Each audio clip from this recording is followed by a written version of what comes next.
માટે આમ આદમી પાર્ટીના નેતા એવા રાજુ કરપડા અને પ્રવીણ રામ છે તે મેદાને કૂદ્યા હતા અને ઉગ્ર આંદોલન થયા હતા। આ આંદોલનના પગલે તેમના વિરુદ્ધ આ બંને નેતાઓ વિરુદ્ધ છે તે ફરિયાદ થઈ હતી અને બંને નેતાઓને જેલ ભેગા કરવામાં આવ્યા હતા, જેના બાદ અંદાજે 100 દિવસ બાદ આ બંને નેતાઓ છે તે જેલ મુક્ત થયા છે। ત્યારે જેલ મુક્ત થયા બાદ રાજુ કરપડા દ્વારા એક પત્રકાર પરિષદનું આયોજન કરવામાં આવ્યું હતું અને આ પત્રકાર પરિષદમાં તેમની સાથે ગોપાલ ઇટાલિયા પણ ઉપસ્થિત રહ્યા હતા, સાગર રબારી ઉપસ્થિત રહ્યા હતા। આ દરમિયાન રાજુ કરપડાએ કેટલાક ખુલાસાઓ કર્યા છે, કેટલીક વાતો કરી છે। આ સમગ્ર મુદ્દાને લઈને શું કહ્યું છે રાજુ કરપડાએ, ગોપાલ ઇટાલિયાએ આ સમગ્ર મુદ્દે, આવો સાંભળીએ।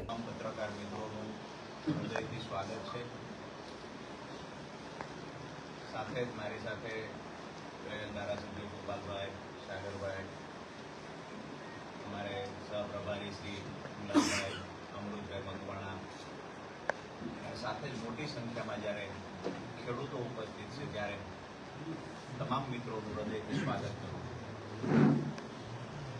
આમ તો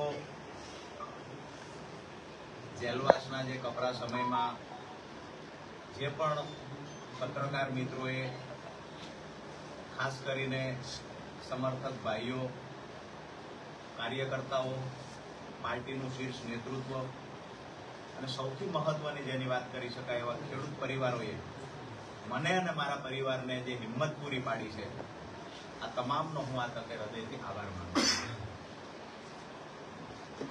10/10/2025ના રોજ જે વર્ષોથી બોટાદ માર્કેટિંગ યાર્ડમાં વેપારીઓ દ્વારા જે ખેડૂતોનું શોષણ થતું એના વિરોધમાં રજૂઆત કરવાના પ્રયત્ન કર્યા। હજારોની સંખ્યામાં ખેડૂતો ઉપસ્થિત રહ્યા।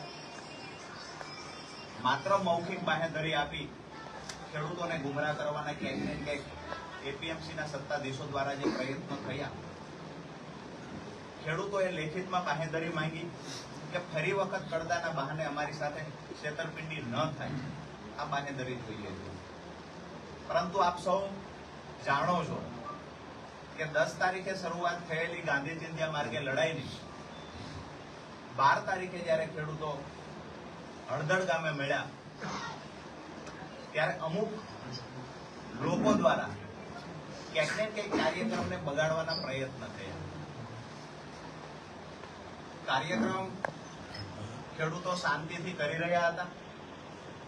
જેને પણ દોડવાના પ્રયત્ન કર્યા હોય, જેને પણ અમારી હિંમત તોડવાના પ્રયત્ન કર્યા હોય, એમને કહીએ છીએ કે 108 દિવસ કરતા વધારે સમય જેલમાં રહ્યા પછી પણ છેલ્લા 8 વર્ષથી જે ખેડૂતો માટેની અમારી લડાઈ ચાલે છે, આ લડાઈને અમે આગળ ધપાવીશું।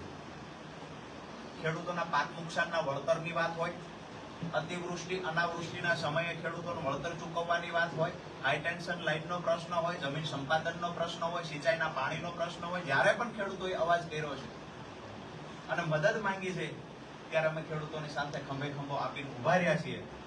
આપ સૌના માધ્યમથી તમામ ગુજરાતના ખેડૂતોને અને મજદૂરોને ખાતરી આપું છું કે આવનાર સમયમાં પણ જે તાકાતથી લડતા એના કરતા બમણી તાકાતથી આવનાર સમયમાં ખેડૂતો માટે લડીશું। મહત્વની વાત એ છે કે જે જેલવાસનો સમય 108 દિવસ કરતા વધારે રહ્યો, તો આ સમયગાળા દરમિયાન આવનાર સમયમાં ખેડૂતોની સુખાકારી માટે શું કરી શકાય, શું રોડમેપ બનાવી શકાય, આ વિચારવાનો સમય મળ્યો છે અને જે સમય મળ્યો તો એનો સદુપયોગ આવનાર સમયમાં જોવા મળશે। આપ સૌનો ખૂબ ખૂબ આભાર। કોઈ પત્રકાર ભાઈઓનો કઈ પ્રશ્ન હોય, આગામી દિવસોમાં શું તમારી રણનીતિ રહેશે ખેડૂતો માટે? ખેડૂતો માટે જેમ મેં પહેલા કહ્યું કે જ્યારે પણ ખેડૂતોના જે પ્રશ્નો, મહત્વના પ્રશ્ન ખેડૂતોના જે છે, તો સિંચાઈના પાણીની વાત હોય, હાલ જે હાઈ ટેન્શન લાઈનના પ્રશ્નો ક્યાંક ઉપજતા હોય છે એની વાત હોય, ભૂતકાળમાં પણ છેલ્લા 8 વર્ષથી ખેડૂતો માટે જ્યારે જરૂર પડે છે ત્યારે લડ્યા છીએ, બોલ્યા છીએ અને હું હર હંમેશ કહેતો આવ્યો છું કે ખેડૂત છે એ મારો પરિવાર છે અને પરિવારને બચાવવા માટે લડવું એ મારું કર્મ છે। હું મારું કર્મ જ્યાં સુધી જીવીશ ત્યાં સુધી કરતો રહીશ। અત્યારે એક ખેડૂતોની જે ખેતી લાયક જમીન છે એ ક્યાંક ને ક્યાંક આ એનર્જી પાવર વાળા અને બીજી કંપનીઓ દ્વારા તેને હડપવાની કોશિશ ગુજરાતમાં થઈ રહી છે.